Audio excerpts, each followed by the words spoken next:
In this video, we are now moving on to Capricorn, life out of death.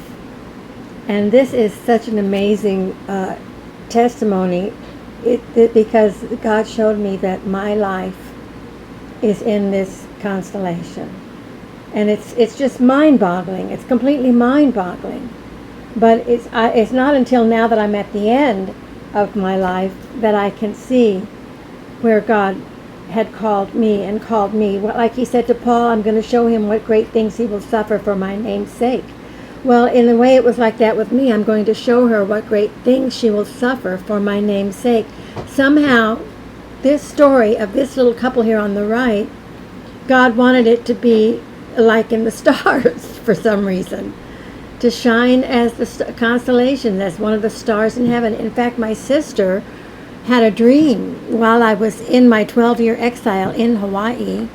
She had a dream that she saw me as one of the constellations, a bright and shining star. She just couldn't even describe what a beautiful star grouping that I was.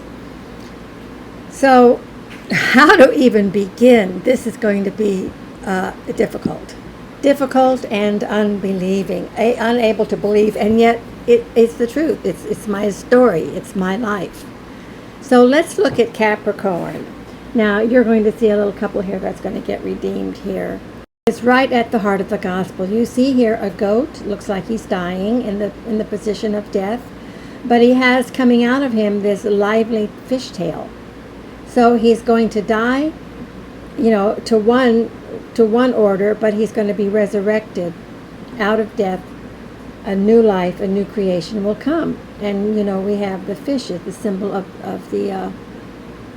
Christians. So we have here this particular star. I don't even attempt to say it.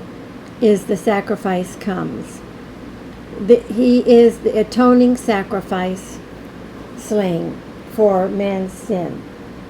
And then we move up here to Aquila. No, the arrow. Sagitta is the arrow. Now the arrow is by itself. It's not the same arrow that was in the hand of the Centaurus, of Sagittarius, but it's going in the opposite direction, and this arrow is stated for the Christ child to be killed in death. The arrow of Sagitta depicts the instrument of divine justice on Christ, who took the place of guilty man. The psalmist spoke of this: "Thine arrows stick fast in me, and thy hand presses me sore." Psalm 38:2. And that's exactly what the Lord's arrow has done to me my whole life. Psalm 38:2. Job, the patriarch, spoke of a similar thing when he lamented, "The arrows of the Almighty are within me." Job 6:4. So you see, I'm not alone. Every believer can appreciate with deep feeling that he was wounded for our transgressions, Isaiah 53:5. And many times we too are wounded for God's glory. We don't understand it now, but we will in days to come. Kind of like Joseph. Remember how he was wounded, how horribly wounded he was? But yet it was all for God's glory. His whole life was for God's glory. Come to this Aquila, this eagle falling from the sky. It has been pierced by the arrow, and its stars are Altair, over here, Altair, which means the wounding. Now this is how we know that this is a part of the gospel, because of the names of the stars. Alcair here, the piercing, and the star Tara red here, torn. Al-Shain down here is the red color, like the scarlet thread that Rahab let hang down the wall of Jericho to mark her house, Joshua 2:8. And Al-Okal, up here, is wounded in the heel. So again, the eagle is one of the symbols of Christ in the Bible. Consider the following: I bear you on eagle's wings and brought you unto myself. Exodus 19:4. I can definitely say God did that for me.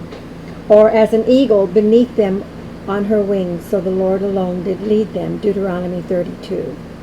The Lord is often associated with the faces of the cherubim, one of which was an eagle's face, Ezekiel 1:10.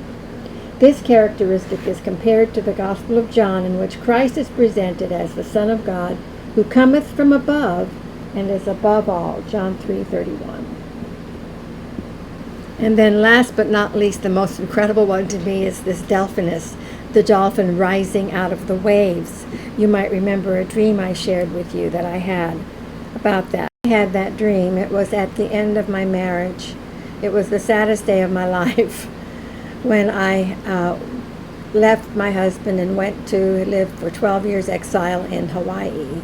And it was right at that time, just before I moved, that God gave me the dream of the Delphinus where I was drowning. I was standing on a rock at Eternity Beach, and it was the waves were very, very choppy, and the rock went out from under me, and I went down beneath the waves, and I was drowning. I was going to drown when a beautiful dolphin came and brought his breast up against my chest, and he was coming out of the waves, and as he brought himself out of the waves, he with intent brought me out with him, and I was resurrected with him. So this is the promise of the resurrection of that fallen marriage. So in a way, this is kind of like the marriage covenant too, because the marriage covenant has fallen in disgrace from Adam and Eve. But one day God is going to resurrect it, and in heaven it's going to be a new thing. It's going to be unrecognizable, but there is still marriage covenant in heaven. A little more in depth as to how I am in this constellation. I was a Cancer. I was a June bug. But my husband was January 1st. He was a Capricorn. So I married a Capricorn. Isn't that incredible? See, I married a Capricorn. This union was destined for defeat. It was going to die. But praise God, he's going to resurrect it. Now, the most interesting thing was on my very first date with him, we was driving in he took me to see The Sound of Music for my first date. And I remember I cried in the movie at the end of it, and he thought that was ridiculous that I would cry in The Sound of Music. But we're driving home in this little Volkswagen, it was a Renault, his little Renault. And I heard in my spirit, "This is your husband." And I'd never heard the voice of God in my spirit before, so it surprised me, and I just thought to myself, that's kind of crazy. Wonder where that came from. But indeed, he did become my husband. And the reason why the marriages are mostly doomed to fail in this earth is because they are of the flesh. Anything that's of the flesh is going to die, but praise God, he's going to resurrect it. So there's two things now. My sister saw me as a star. I hear him tell me that I'm going to marry him. I marry a Capricorn, and never two were more unequally yoked than these two, because I was of the spirit and he was of the flesh. So of course it was doomed to failure, much to my great, great disappointment. But God has since showed me through dreams that there one day this will be a very great love in heaven. This is going to be one of the greatest loves that there ever was.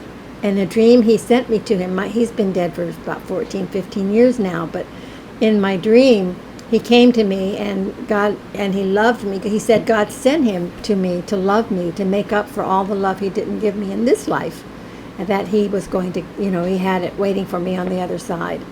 So in this dream, he just showered me with love. It was an incredible dream. I didn't want to wake up.